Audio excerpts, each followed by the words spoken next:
नमः शिवाय। श्री शिवाय नमोस्तुत्यम। हर हर महादेव। प्रिय भक्तजनों, आप सभी का मायरा वॉइस चैनल में हार्दिक स्वागत है। आप सभी का दिन शुभ और मंगलमय हो और भगवान भोलेनाथ आप सबकी मनोकामनाएं पूरी करें। आज की इस वीडियो में आप सुनेंगे फागुन मास का अध्याय 29, जिसमें शिव महापुराण का आगे का अध्याय सुनाऊंगी। तो प्रेम से कमेंट बॉक्स में लिखें हर हर महादेव। यज्ञशाला में शिव का भाग न देखकर सती के रोषपूर्ण वचन, दक्ष द्वारा शिव की निंदा सुन दक्ष तथा देवताओं को धिक्कार फटकार कर सती द्वारा अपने प्राण त्याग का निश्चय। ब्रह्मा जी कहते हैं, नारद, दक्ष कन्या सती उस स्थान पर गई जहाँ वह महान प्रकाश से युक्त यज्ञ हो रहा था। वहाँ देवता, असुर और मुनिंद्र आदि के द्वारा कौतूहलपूर्ण कार्य हो रहे थे। सती ने वहाँ अपने पिता के भवन को नाना प्रकार की आश्चर्यजनक वस्तुओं से संपन्न, उत्तम प्रभा से परिपूर्ण, मनोहर तथा देवताओं और ऋषियों के समुदाय से भरा हुआ देखा। देवी सती भवन के द्वार पर जाकर खड़ी हुई और अपने वाहन नंदी से उतरकर अकेले ही शीघ्रतापूर्वक यज्ञशाला के भीतर चली गई। सती को आई देख उनकी यशस्विनी माता वीरनी ने और बहनों ने उनका यथोचित आदर सत्कार किया, परंतु दक्ष ने उन्हें देखकर भी कुछ आदर नहीं किया तथा उन्हीं के भय से शिव की माया से मोहित हुए दूसरे लोग भी उनके प्रति आदर का भाव न दिखा सके। मुने सब लोगों के द्वारा तिरस्कार प्राप्त होने से सती देवी को बड़ा विस्मय हुआ, तो भी उन्होंने अपने माता पिता के चरणों में मस्तक झुकाया। उस यज्ञ में सती ने विष्णु आदि देवताओं के भाग देखे, परंतु शंभु का भाग उन्हें कहीं नहीं दिखाई दिया। तब सती ने दुस्सह क्रोध प्रकट किया। वे अपमानित होने पर वे रोष से भरकर सब लोगों की ओर क्रूर दृष्टि से देखती और दक्ष को जलाती हुई सी बोली। सती ने कहा, प्रजापति, आपने परम मंगलकारी भगवान शिव को इस यज्ञ में क्यों नहीं बुलाया, जिनके द्वारा यह संपूर्ण चराचर जगत पवित्र होता है, जो स्वयं ही यज्ञ वेताओं में श्रेष्ठ यज्ञ के अंग, यक्ष की दक्षिणा और यज्ञकर्ता यजमान है। उन भगवान शिव के बिना यज्ञ की सिद्धि कैसे हो सकती है? अहो, जिनके स्मरण करने मात्र से सब कुछ पवित्र हो जाता है, उन्हीं के बिना किया हुआ सारा यज्ञ अपवित्र हो गया। दिव्य मंत्र आदि हव्य और कव्य ये सब जिनके स्वरूप हैं, उन्हीं भगवान शिव के बिना इस यज्ञ का आरंभ कैसे किया गया?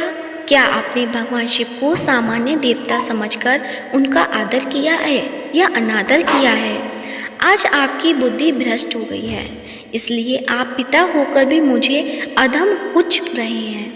अरे, ये विष्णु और ब्रह्मा आदि सभी देवता तथा मुनि अपने प्रभु भगवान शिव के आए बिना इस यज्ञ में कैसे चले आए? ऐसा कहने के बाद शिव स्वरूपा परमेश्वरी सती ने भगवान विष्णु, ब्रह्मा, इंद्र आदि सब देवताओं को तथा समस्त ऋषियों को बड़े कड़े शब्दों में फटकारा। ब्रह्मा जी कहते हैं, नारद, इस प्रकार क्रोध से भरी हुई जगदम्बा सती ने वहाँ व्यथित हृदय से अनेक प्रकार की बातें कही। श्री विष्णु आदि समस्त देवता और मुनि जो वहाँ उपस्थित थे, सती की बात सुनकर चुप रह गए।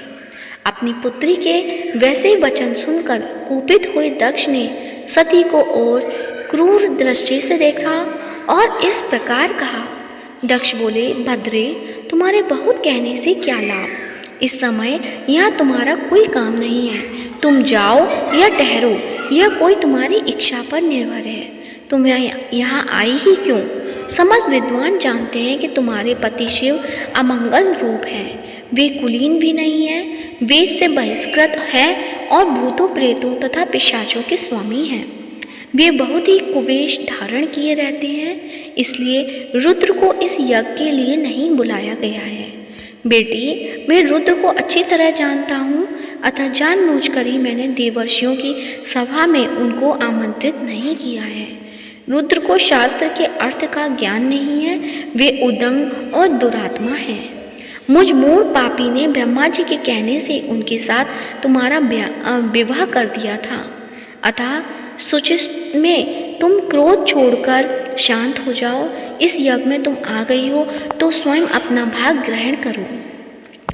दक्ष के ऐसा कहने पर उनकी त्रिभुवन पूजिता पुत्री सती ने शिव की निंदा करने वाले अपने पिता की ओर जब दृष्टिपात किया तब उनका रोष और भी बढ़ गया।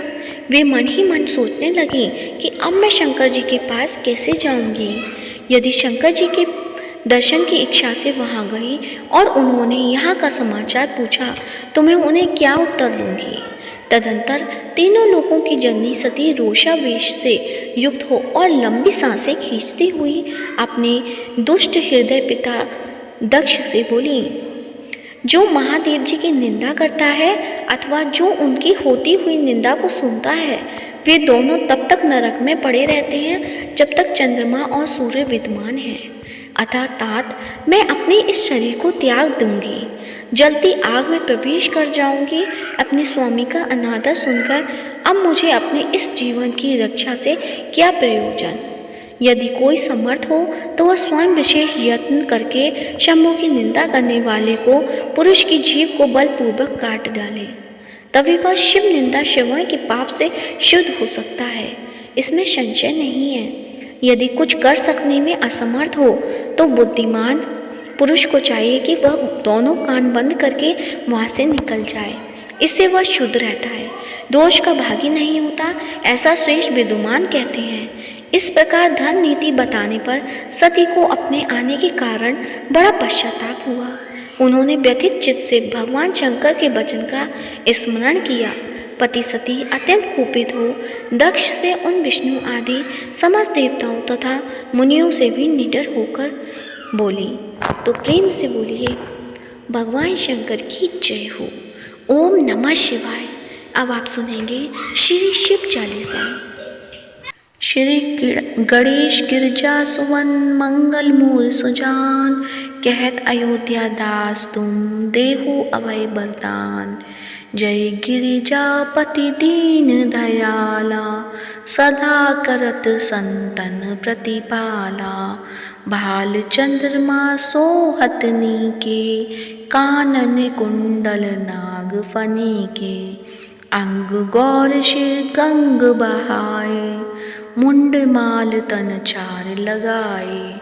वस्त्र खाल बागंबर सोहे, छवि को देख नाग मुनि मोहे। मैना मातु की है दुलारी, भाम अंग सोहत छवि न्यारी। कर त्रिशूल सोहत छवि भारी, करत सदा शत्रुन क्षयकारी। नंदी गणेश सोहे तकहत कैसे, सागर मध्य कमल है जैसे। कार्तिक श्याम और गण गाऊं, या छवि को कही जात न काऊं। देवन जब ही जाए पुकारा, तब ही दुख प्रभु आप निवारा। किया उपद्रव तारक भारी, देवन सब मिली तुम ही जुहारी। तुरत षडानन आप पठायु, लवनी मेष महामारी गिरायु। आप जलंधर अरु असुर सहारा, श्रेयस तुम्हार विधि संसारा। त्रिपुरासुर सन युद्ध मचाई, सब ही कृपा कर लीन बचाई। किया तब ही भागीरथ भारी, पूर्व प्रतिज्ञा तसु पुरारी। दानिन महा तुम सम को नाही, सेवक स्तुति करत सदाही। वेद नाम महिमा तब गाई, अकथ अनादि वेद नहीं पाई। प्रगट उदति मंथन में ज्वाला, जरे सुरासुर भय बिहारा। कीन्ह दया ता करी सहाय, नीलकंठ तब नाम कहाई। पूजन रामचंद्र जब कीना, जीत के लंक विभीषण दीना। सहस कमल में हो रहे धारी, कीना परीक्षा तुभी पुरारी। एक कमल प्रभु राखे उजोई, कमल नयन पूजन चाह सोई। कठिन भक्ति देखी प्रभु शंकर, भय प्रसन्न दिए इक्षित वर। जय जय जय अनंत अविनाशी, करत कृपा सब के घटवासी। दुष्ट सकल नित मोहि सतावे, भ्रमत रहे मोहि चैन न आवे। त्राहि त्राहि मैं नाथ पुकारो, यदि अवसर मोहिन आन उपारो। ले त्रिशूल शत्रुन को मारो, संकट से मोहि आन उपारो। मातु पिता भ्राता सब कोई, संकट में पूछत नहीं कोई। स्वामी एक है आस तुम्हारी, हाय हरहु अब संकट बारी। धन निर्धन को देत सधाई, जो कोई जाचे वो फल पाही। अस्तुति के ही विधि करो तुम्हारी, क्षमु नाथ अब चूक हमारी। शंकर को संकट के नाशन, मंगल कारण विघ्न विनाशन। योगी यति मुनि ध्यान लगावे, नारद शारद शीश नवावे। नमो नमो जय नमो शिवाय, सुर ब्रह्मादिक पार न पाए। जो यह पाठ करे मन लाई, ता पार होत है शंभु सहाई। ऋषियों जो कोई हो अधिकारी, पाठ करे सो पावन हारी। पुत्रहीन कर इच्छा कोई, निश्चय शिव प्रसाद ते ही होई। पंडित त्रयोदशी को लावे, ध्यान पूर्वक होम करावे। त्रयोदशी व्रत करे हमेशा, तन नहीं ताके रहे कलेशा। धूप दीप नैवेद्य चढ़ावे, शंकर सम्मुख पाठ सुनावे। जन्म जन्म के पाप नसावे, अंतवास शिवपुर में पावे।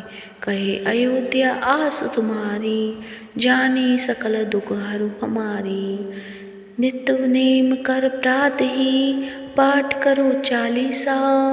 तुम मेरी मनोकामना पूर्ण करो जगदीश। मक्सर छठी हेमंत ऋतु, संमत 64 जान। स्तुति चालीसा सभी, पूर्ण कीन कन्यान।